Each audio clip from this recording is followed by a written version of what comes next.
이 복음서의 말씀들을 보면은 예수님께서 제자들에게 세상 속에서 이런 존재로 살아라라고 하시면서 부탁하신 말씀들이 몇 가지가 있거든요. 예를 들면은 마태복음 4장 19절에 사람을 낚는 어부가 되라라고 말씀하셨는가 하면, 또 마태복음 18장 4절에서는 누구든지 어린아이와 같이 자기를 낮추는 자가 천국에서 큰 자라고 하셨어요. 그래서 어린아이와 같은 순수한 믿음을 가지라고 그렇게 말씀하시지 않았습니까? 그 중에서도 우리가 가장 잘 알고 있는 어떤 신앙인의 정체성이라면은 마태복음 5장 13절부터 나오는 이 말씀인데요. 우리 한번 13절부터 같이 읽겠습니다. 너희는 세상의 소금이니 소금이 만일 그 맛을 잃으면 무엇으로 짜게 하리요? 후에는 아무 쓸데없어 다만 밖에 버려져 사람에게 밟힐 뿐이니라. 너희는 세상의 빛이라. 산 위에 있는 동네가 숨겨지지 못할 것이요. 아멘. 아멘. 그러니까 예수님께서는 우리를 세상의 소금과 또 세상의 빛이라는 정체성을 우리에게 부여해 주셨습니다. 너희는 세상의 소금이니 세상의 빛이니. 이 소금과 빛이라는 우리의 이 아이덴티티, 이 정체성을 이제 부여해 주신 그런 말씀이세요. 그러면서 이 소금과 빛이라는 상징을 통해 이제 뭔가 어떤 영향력을 갖고 뭔가를 하기를 원하시는 거잖아요.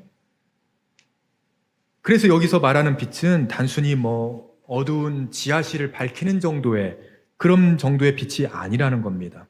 자, 이어서 15절 말씀, 우리 15절도 함께 읽겠습니다. 사람이 등불을 켜서 말 아래 두지 아니하고 등경 위에 두나니 이러므로 집안 모든 사람에게 비치니라. 아멘. 집안 모든 사람들에게 비추는 빛으로서의 어떤 영향력이 있다는 거예요. 이런 영향력이 우리의 정체성이 되어야만 하는데요. 지난주에 말씀드린 것처럼 우리가 이제 이렇게 신앙을 살아가면서요, 멀리서 예수님 박수만 쳐드리고 나는 예수님이 좋아요 라고 말하는 그런 팬이 아니라 정말 크라이스트 라이크 하는 그 제자의 삶, 이 그리스도를 닮은 존재로서의 영향력을 줄 수 있어야 된다는 겁니다.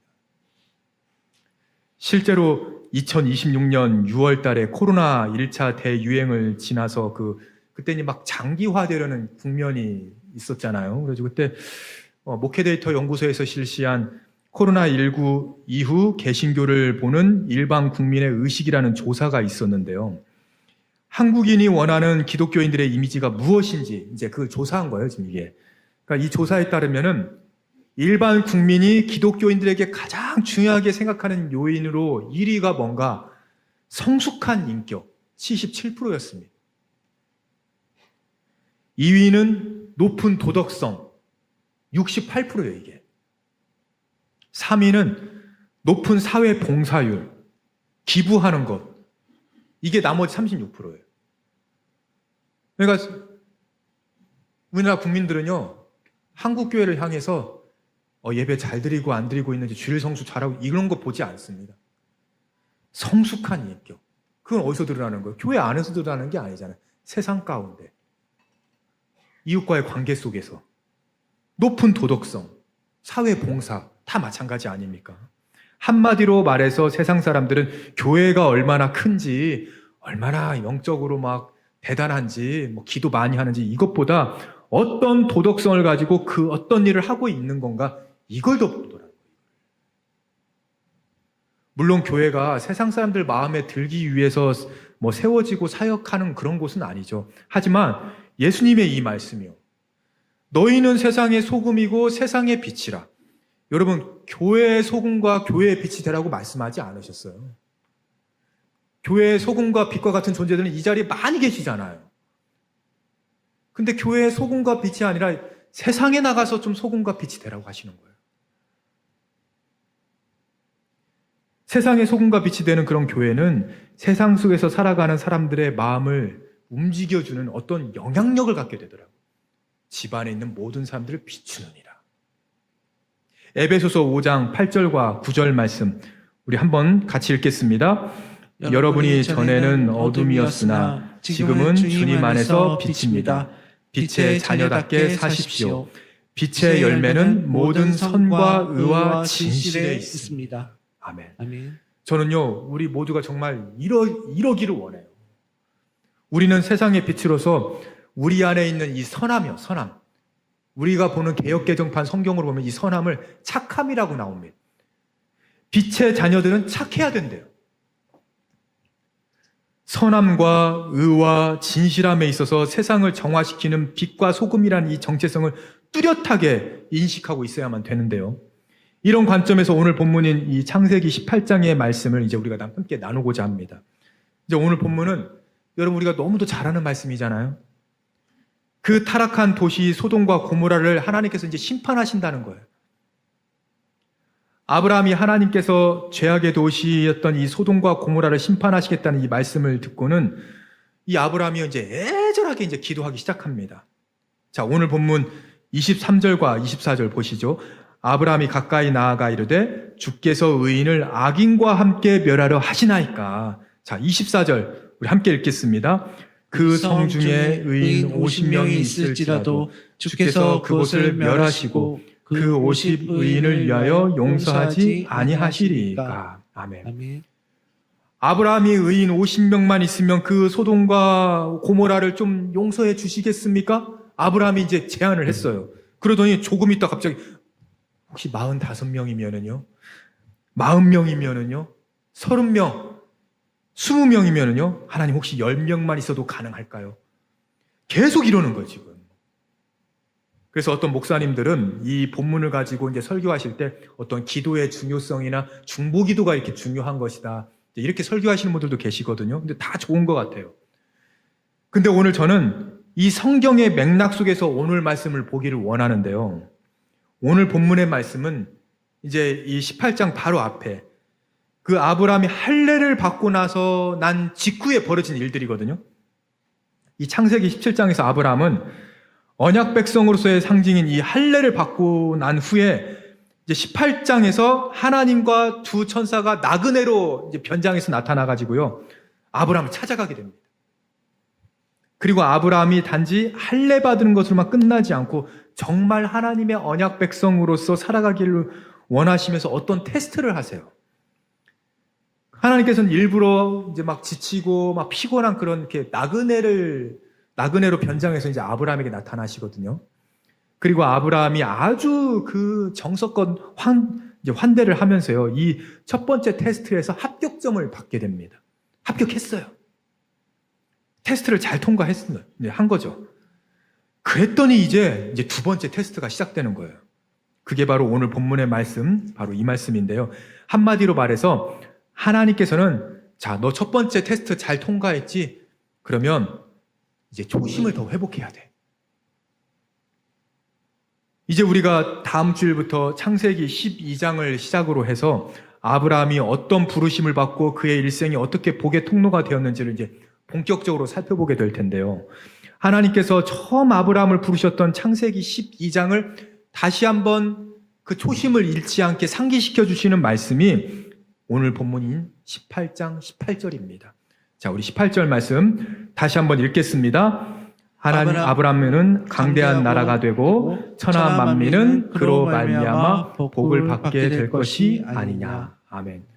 자, 복에 대한 이야기를 다시 꺼내기 시작해요.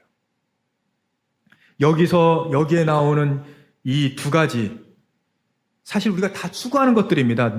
내가 강대해지는 것, 내가 추구하는 거잖아요. 내가 먼저 복을 받고요. 내가 잘 돼야 돼요. 근데 거기서 끝나지 않고 두 번째, 그 강대해진 나를 통해서 천하 만민이 복을 받게 되는 것. 이것을 오늘 소돔과 고모라 사건과 연결을 해보면요. 너무도 악하고 추한 그 도성은 마땅히 심판을 받아야 돼요. 그런데 그런 상황을 놓고 여러분 아브라함이 어떤 태도를 취하게 됩니까? 아유, 하나님 잘 생각하셨다. 내가 그럴 줄 알았다. 아니, 바로 그냥 진행하시죠. 뭐 이랬습니까?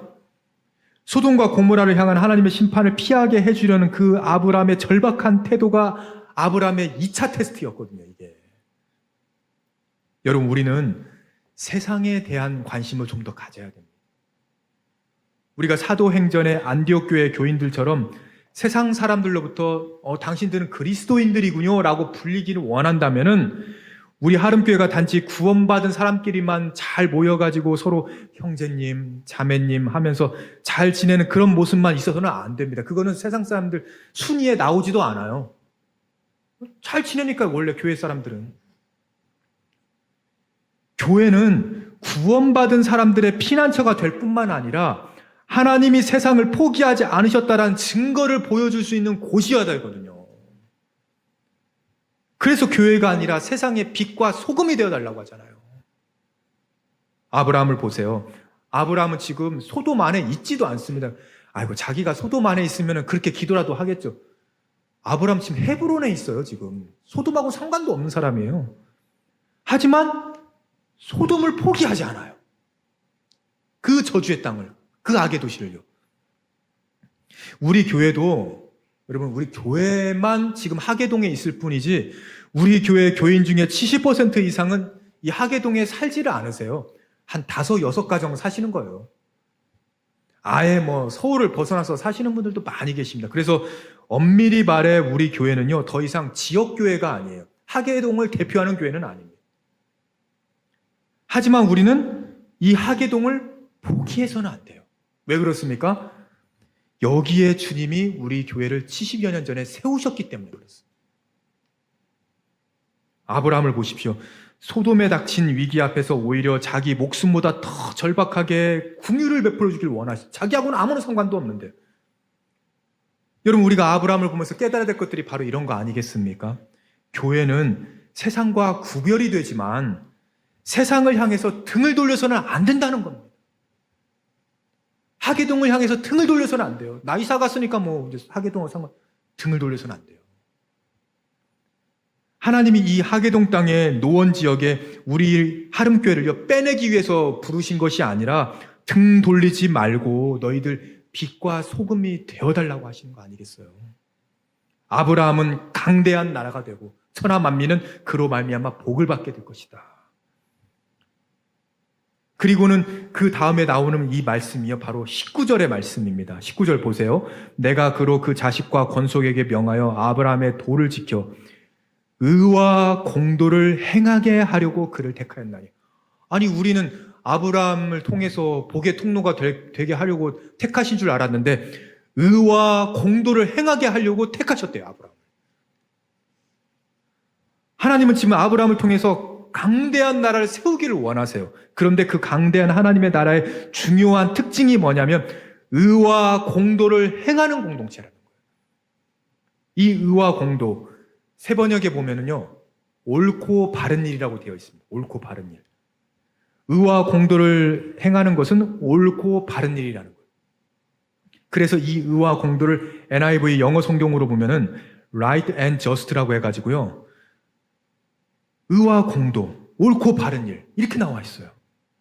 이게 아브라함에게만 쓰신 말씀이 아니고요 성경 곳곳에 다 나타납니다. 제가 몇 가지만 예를 한번 들어볼게요.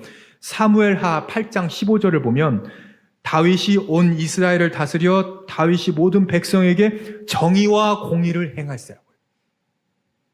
다윗은 한나라의 왕이 되었고 왕은 전쟁만 잘 치르면 되는 줄 알았는데 백성들을 향해서 정의와 공의를 행해야 된대요. 이것도 NIV로 보니까 똑같습니다. 정의와 공의를 right and just 똑같이 번역을 해요. 하나님께서 다윗을 통해 꿈꾸셨던 나라는 부강한 나라가 아니라 정의와 공의를 행하는 나라였다는 겁니다. 심지어 다윗뿐만 아니라 그 아들 솔로몬을 통해서도 똑같이 말씀하세요. 역대하 9장 8절. 우리 이 말씀을 함께 같이 읽겠습니다. 당신의 하나님이 이스라엘을 사랑하사 영원히 견고하게 하시려고 당신을 세워 그들의 왕으로 삼아 정의와 공의를 행하게 하셨도다. 아멘. 다윗을 통해 세우고자 하셨던 그 나라의 특색을 보니까요 아들 솔로몬에게도 똑같이 원하고 계시는 거예요. 하나님이 다스리시는 그 나라의 특징이 뭔가 이제 시편 97편에 또 잘 나와 있습니다. 우리 97편 1절과 2절 쭉 한번 같이 읽겠습니다. 여호와께서 다스리시나니 땅은 즐거워하며 허다한 섬은 기뻐할지어다. 구름과 흑암이 그를 둘렀고 의와 공평이 그의 보좌의 기초로다. 아멘. 하나님의 세우신 나라가 뭐 다른 게 기초가 아니고 의와 공평이 그 보좌의 기초예요. 하나님께서는 다윗을 통해서 그 나라가 right and just, 정의와 공의를 행하는 나라가 되기를 원하셨다는 것입니다. 여러분, 우리 교회만 하더라도요, 우리 교회는 밖에서 보면은 누가 봐도 교회잖아요. 그리고 하계동에서 교회 찾아가지고 큰 건물을 보고 가야 됐다면 우리 교회 보고 찾아올 거요. 심지어 우리 교회 정면에 외벽에 그 예수님 모습 있는 그 발음도 안 되네. 스테인드 글라스 이거 있잖아요. 이 그림 있는 거 아시잖아요. 여기 이제는 그 밤에 조명을 이렇게 싹 비치거든요. 와, 새벽에 어느 때는요, 제가 가끔씩 뭉클하다니까요. 그 보면은요, 예수님이 이렇게 함께하고 계시는구나. 하지만 이 건물이라는 게 오래되면 당연히 낡고 여기저기 이제 문제가 생기잖아요. 우리 교회도 지은 지 이제 35년 가까이 되고 보니까 계속 보수해야 돼요. 계속요. 지금도 뭐 계속 보수하고 있어요. 방수공사, 누수공사, 뭐 기자재들은 왜 이렇게 고장이 나면 부품이 없는 거예요? 왜 30년 지나니까 부품도 없대 이제는. 다 교체해야 되고요. 여러분, 교회가 건물이 이렇게 오래되다 보면 낡을 수도 있고 여기저기 문제가 생길 수도 있지만 적어도 우리 하름교회가 하객교회로 시작이 됐다면, 그렇게 시작을 해서 이 땅을 품는 하늘 아래 아름다운 교회, 하름교회라는 정체성을 이 간판으로 우리가 걸고 있다면은 우리가 놓쳐서는 안 되는 게 뭘까요? 세상을 밝히고 정화시킬 수 있는 빛과 소금과 같은 교회. 그걸 보여주라는 거잖아요, 지금. Right and just. 의와 공도를 행하라는 거잖아요. 우리가 예수 믿는 사람이라고 해도 우리는 완벽하지 않을 수 있습니다. 목사라고 해도 완벽하지 않아요. 저도 실수가 많잖아요. 하지만 목사라면 놓치지 말아야 될 것이 뭐냐면 하나님의 의로우심을 추구하는 거예요. 다윗처럼 저도 그렇게 해야 돼요. 이거 없으면 목회가 안 되는 거예요. 제가 작년 말에 재직 수련을 하면서 올 한 해 우리 교회가 이제 심플 처치, 단순한 교회로 계속 나가겠다고 그렇게 말씀드렸잖아요. 여러분, 왜 단순한 교회가 우리가 돼야 되는 거죠? 불필요한 것들을 줄여서 이제 본질에 집중하자는 거죠, 이제 정말. 그 마태복음 17장 8절 말씀에 있는 것처럼 오직 예수 외에는 아무것도 보이지 아니하다. 저는 그 앞에 있는 스테인드 글라스만 보이는 예수님이 아니라 정말 우리 공동체를 보면서요, 예수 외에는 아무것도 보이지 않더라. 그런 예수님 외에는 보이지 않는 그런 단순한 교회가 되기를 정말 저는 간절히 소망합니다. 그래서 올해뿐만 아니라 저는요, 앞으로도 우리 교회가 교회다운 교회가 되기 위해서 세상 사람들이 정말 이 하계동 땅에 있는 사람들이 정말 그런 교회로 인정해 주기 위해서 계속해서 그렇게 선택하고 집중하고 그렇게 할 거예요, 저는. 이를 위해 오늘 이 19절의 말씀이 우리 하름 공동체에 꼭 필요한 말씀 중에 하나라고 생각이 드는데요. 자, 우리 19절 말씀 다시 한번 보시죠. 우리 한번 같이 읽겠습니다. 내가 그로 그 자식과 권속에게 명하여 여호와의 도를 지켜 의와 공도를 행하게 하려고 그를 택하였나니. 아멘. 여러분들 집에 먼저 믿으신 분들 계시죠? 그리고 여러분들 안에서 이제 그 가족들 위해서 가운데 나만 혼자 신앙생활 하는 것 같다, 이런 분들 혹시 계실 수도 있는데요. 왜 하나님께서 그런 분들 왜 부르셨을까요? 아브라함과 똑같아요. 의와 공도를 행하라고요. 집안을 비추는 빛이 되어 달라고, 소금이 되어 주고요. 그래서 교회 안에서 뭐 은혜라든지 할렐루야라든지 뭐 아멘 같은 이런 거룩한 용어들도 물론 많이 있어야 되겠지만, 이 아브라함에게 주신 이 단어 의와 공도, 하나님은 교회 안에서의 의인보다 교회 밖에서, 심지어 소돔 같은 땅에서, 고모라 같은 세상에서 의인을 더 찾고 계시더라는 겁니다. 그래서 하나님이 우리에게 기대하시는 거는요, 입술로만이 아니라 교회의 어떤 슬로건만 되는 것이 아니라 교회 밖에서 여러분들의 가정과 직장과 하다못해 그 이웃들과의 관계 속에서 의와 공도가 드러나고 있는 건가, 이거를 보고 계시는 거예요. 그래서 오늘은 이 아브라함이 소돔 땅을 위해 강청하며 중보하는 이 기도를 통해서 어떻게 하면은 우리 교회가 이 땅을 품는 하늘 아래 정말 아름다운 교회가 될 수 있지, 이런 선교 공동체가 될 수 있을지 이제 두 가지의 기준으로 함께 살펴보고자 하는데요. 자, 보냄받은 선교 공동체가 되기 위한 이 첫 번째 기준은 하나님은 숫자가 아니라 소수의 존재들을 보고 계신다는 사실이에요. 50명도 아니고요. 20명도 아니고 10명, 5명. 소수의 제자들을 찾고 계십니다. 자, 먼저 23절 말씀 한번 보시죠. 아브라함이 가까이 나아가 이르되 주께서 의인을 악인과 함께 멸하려 하시나이까? 아브라함이 질문해요, 하나님께. 근데 25절은 더 놀라워요. 주께서 이같이 하사 의인과 악인을 함께 죽이심은 부당하오며 의인과 악인을 같이 하심도 부당하나이다. 근데 이 다음 문장이 더 도발적이에요, 여러분. 세상을 심판하시는 이가 하나님을 가리키는 거잖아요. 정의를 행하실 것이 아니니까. 세번역 성경으로 보니까요. 세상을 심판하시는 분께서는 공정하게 판단하셔야 되지 않습니까? 무슨 말이에요, 지금 이게? 하나님이 공정하지 않으시다는 거잖아요, 지금. 근데 아브라함이 이렇게 무례하게 하나님께 대드는 것이 아니라는 것을 이제 그 다음 27절을 보면 알 수가 있습니다. 얼마나 겸손한지 모릅니다. 우리 27절 화면 보면서 한번 같이 읽겠습니다. 아브라함이 대답하여 이르되 나는 티끌이나 재와 같사오나 감히 주께 아뢰나이다. 아멘. 이 아브라함이 지금 교만해서 하나님께 이렇게 삿대질하면서 이렇게 대드는 게 아니고요. 너무도 절박하니까 우리가 이렇게 좀 절박하면 왜 이렇게 좀 어린아이 같은 그렇게 떼쓰는 게 좀 있잖아요. 그렇게 떼를 쓰는 거예요. 무엇을 호소하고 싶은 것일까요? 하나님, 저는 하나님의 의로우심을 믿어요. 그래서 그 하나님의 의로우심을 의지해서 감히 하나님께 나와서 기도하고입니다. 제발 이 소돔과 고모라를 구원해 주세요. 지금 이러는 거거든요. 하나님이 이런 아브라함의 중심을 아시잖아요. 그래서 아브라함을 야단을 치지 않으세요. 그 하나님의 거룩하심을 의지해서 간구하는 아브라함의 기도를 오히려 하나님께서 흡족히 받으셔가지고요. 자, 이제 50명에서부터 계속 수정해 나가십니다. 한 번도 거절하지 않으세요? 50명? 그래, 괜찮아. 45명? 그것도 괜찮아. 40명, 30명, 20명, 아니면 10명? 하나님의 관점으로는요, 숫자가 중요한 것이 아니라 그 땅에 그리스도를 닮은 존재로 살아간 사람 한 명만 있어도 되거든요. 그 소수의 존재, 그 한 사람이 도시를 붙드는 힘이 있다라고 그렇게 생각하시는 겁니다. 그래서 그런 말도 있잖아요. 기도하는 한 사람이 기도하지 않는 한 민족보다 강하다고요. 역사 속에서 드러나죠, 진짜로. 그런 사람들 때문에 하나님이 의인 10명만 있어도 내가 그 성을 멸하지 않겠다. 그러시는 거 아니겠어요?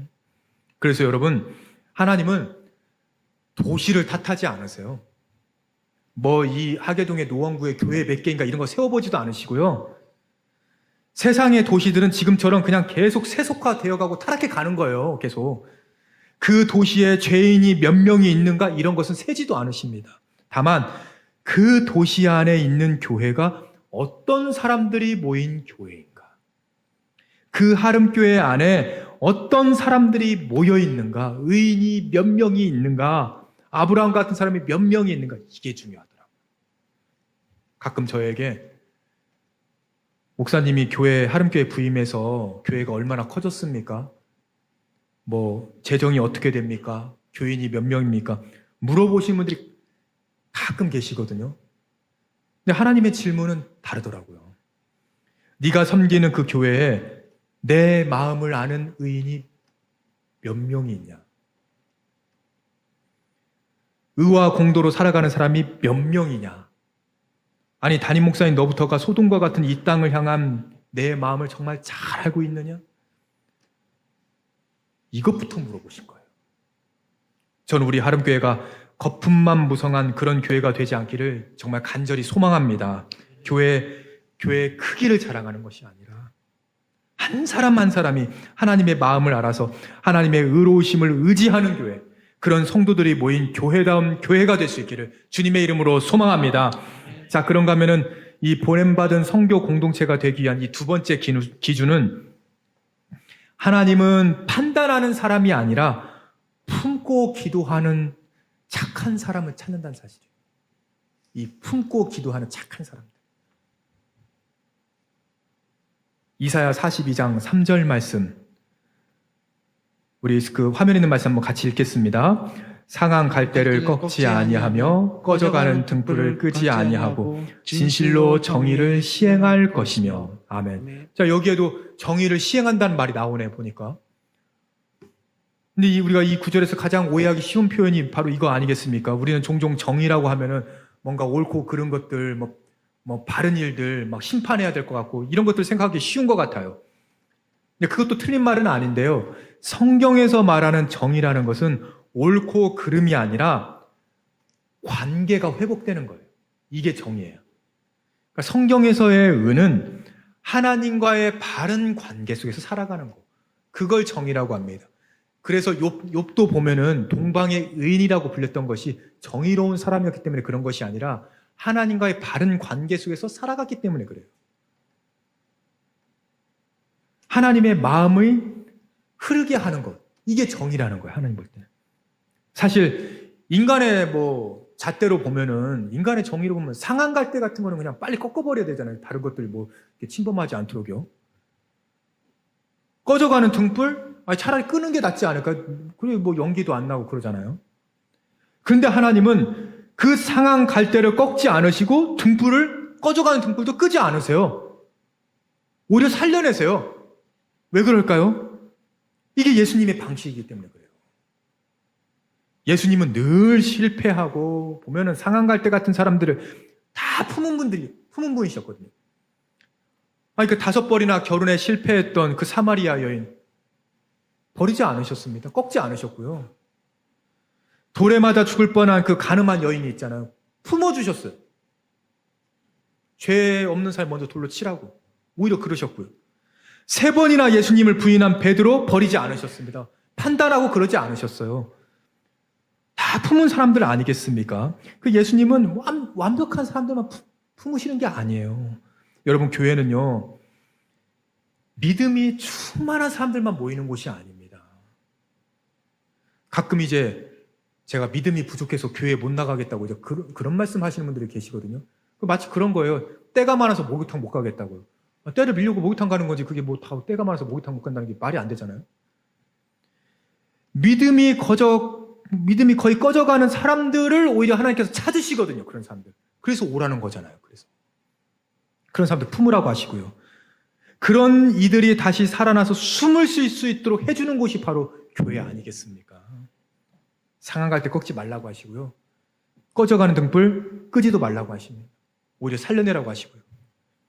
요즘은 너무 쉽게 사람을 판단하고 너무 쉽게 이렇게 선을 이렇게 긋는 것 같아요. 보면은요.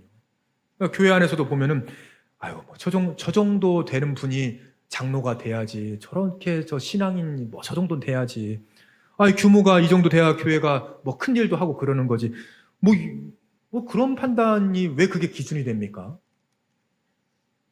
제가 또 옥하는 목사님 얘기를 하게 되는데요. 최근에 그 옥하는 평전이라는 책을, 그게 800페이지짜리 책이거든요. 제가 진짜 이 책 읽다가 눈이 빠질 뻔했는데, 진짜로요. 하나도 버릴 내용이 없더라고요, 진짜로요.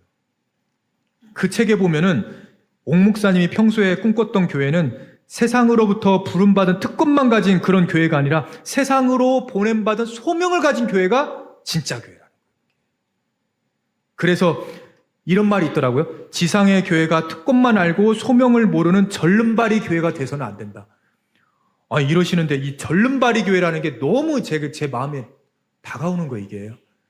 내가 지금 우리 교회 이 목사가 돼가지고 절름발이 교회 만드는 거 아니야, 지금 내가? 이 생각이 들더라고요, 진짜. 여러분, 하나님의 자녀로 제자로 부름받은 그런 특권을 누리고 계십니까? 그렇다면 세상으로 보냄받은 소명자의 삶에 순종해야 될 줄로 믿으시기를 바랍니다. 저는 우리 하름교회가 절름발이 교회가 되지 않았으면 좋겠어요. 진짜. 판단하는 사람들만 모인 그런 교회가 아니라 상한 갈대도 찾아올 수 있고 꺼져가는 등불도 다시 살아날 수 있는 그런 소돔과 고모라를 품고 기도할 수 있는 교회, 그런 품는 교회가 될 수 있기를 주님의 이름으로 간절히 소망합니다. 지난 그 1월 5일 날 안성기 배우께서 별세하셨잖아요. 정말 훌륭한, 정말 우리나라 그 대표적인 국민배우셨는데요. 그 마지막 영결식에서 이제 고인의 장남인 안다빈 씨가 자신이 이제 5살 때 아버지로부터 받은 편지를 소개한 영상이 이제 화제가 되었는데요. 아마 영상으로 보신 분들도 계실 거예요. 한번 영상 찾아보시면은 이제 그 나옵니다. 안성기 씨 뭐 편지 한번 나오겠죠. 내용이 이렇습니다. 다빈아, 네가 이 세상에 처음 태어나던 날 아빠 주먹보다도 작은 너의 얼굴을 처음 보는 순간 아빠의 눈은 어느새 눈물이 글썽거렸지. 그런데 벌써 이만큼 커서 의젓해진 너를 보면 아빠는 이 세상에 아무것도 부러운 것이 없구나. 다빈아, 다빈이는 이 다음에 어떤 사람이 되어야 할까? 아빠는 다빈이가 항상 겸손하고 정직하며 남을 사랑할 줄 아는 넓은 마음을 가진 사람이 되었으면 한다. 그리고 자신의 일에는 최선을 다하고 시간을 꼭 지킬 줄 알며 실패나 슬픔을 마음의 평화로 다스릴 줄 아는 그런 사람이 되거라. 어떤 어려움 앞에서도 자신을 잃지 말고 끝없이 도전해 보거라. 그러면 네가 나아갈 길이 보인다. 그리고 너의 동생 필립이 있다는 것을 항상 기쁘게 생각하고 동생을 위해 기도할 줄 아는 그런 형이 되거라. 독실한 카톨릭 신자이셨거든요, 이분도. 그러면서 제 마음에 너무도 큰 감동을 주었던 한 마지막 부탁이 있었는데요. 이 화면에 있는 이 내용이에요. 내 아들 다빈아, 이 세상에서 참으로 바꿀 수 없이 필요한 것이란 바로 착한 사람이라는 것을 잊지 말아라. 1993년 11월 아빠가 93년도에 안성기 배우 하면 당대 가장 유명한 배우 아니었습니까? 그 당시에 뭐 흥행하고 있는 영화들은 80년대부터 이분이 다 출연하셨잖아요. 그런 분이 장남 아들에게 기대하는 것이요. 너도 훗날 아빠처럼 그런 유명한 연기자가 되어라. 성공해서 돈 많이 벌어라. 이런 것이 아니라 세상에 필요한 건 착한 사람이라는 건 잊지 말아라. 이 한마디더라고요, 진짜. 그 아빠로서, 5살짜리가 무슨 뭐 글도 잘 모를 텐데요. 가장 먼저 남기고 싶었던 이 말이 세상에 필요한 착한 사람 되어달라는 거잖아요. 그리고 그 편지는 안성기 배우께서 이제 이분이 또 말로만 끝나지 않고 실제로도 그런 착한 사람으로 살아온 것이 이제 이분이 또 돌아가신 다음에 뭐 온갖 그 미담들이 다 회자가 되었잖아요. 평생 구설수 한 번 없이 정말 그렇게 살아오셨고요. 후배들에게는 물론이고 뭐 보니까 뭐 연말에 그 아파트 관리 직원들 다 호텔에 초대해가지고 그분들의 근사한 식사 다 대접하고, 그건 아무나 할 수 있는 일은 아니잖아요. 그거는요. 유니세프를 비롯해서 봉사활동도 엄청나게 활발하게 하시고 본인이 필요한 곳이면은 불러주면 다 가시대요. 거기를 다. 67년을 연기하시면서 뭐 형사 역할도 하고 악당 역할도 하고 영웅이 되기도 하고 친구도 되었겠지만 다른 게 아니라 이분은요, 세상에 필요한 것은 그의 화려한 연기와 명성이 아니라 착한 사람이었다는 것. 본인도 착한 사람이 되려고 노력했다는 것. 이 사실이 저에게는 너무나 큰 울림이 되더라고요, 진짜. 실제로 후배들이 다 얘기하는 게 뭐예요? 동료 연기자들이 한 번도 화를 내는 걸 본 적이 없다. 현장에서 그러고 가정에서도 그러고. 이런 사람이 어떻게 있을 수 있냐는 거예요. 그런 사람들 세상에 좀 많아져야 되지 않을까요? 우리 교회에도 좀 그런 사람들이 더 많아져야 되고요. 어떤 후배 연기자가 그러더라고요. 안성기 선배에게 가장 부러웠던 것이 웃을 때마다 보이는 얼굴의 주름이라고. 그 사람 좋아 보이는 그 얼굴의 주름 있잖아요.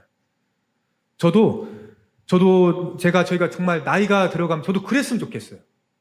제가 목사로서 교회에서뿐만 아니라 세상에 필요한 착한 사람이 되는 것. 이게 제 바람이거든요. 마찬가지로 우리 하름교회가 오래될수록 세상을 감동시킬 수 있는 그런 주름이 좀 많았으면 좋겠습니다. 그런 품어주는 주름이요. 세상은 여전히 능력 있는 사람을 찾고요.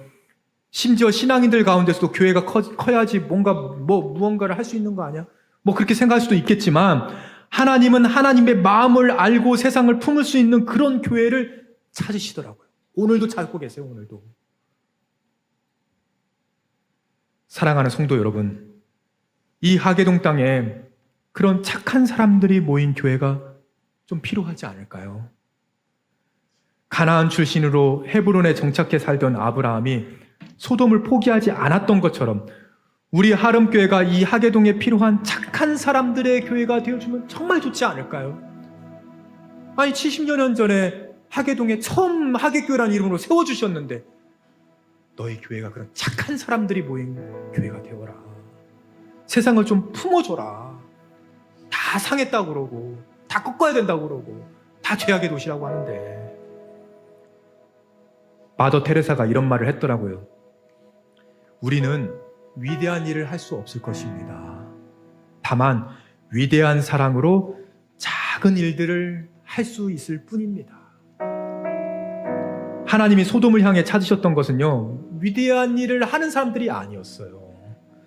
거대한 영향력도 아닙니다. 하나님의 마음을 잘 알아서 그 작은 사랑으로 품을 수 있는 사람들, 그 소수의 존재들, 하나님의 의와 공의를 찾되 죄악된 도시를 품고 기도하는 사람들. 우리 하름교회가 하나님 앞에서 무언가를 막 자랑만 할 것을 쌓아놓는 그런 교회가 아니라 세상이 필요로 하는 그리스도를 닮아가는 착한 사람들이 모인 그런 교회가 될 수 있기를 주님의 이름으로 간절히 축원합니다.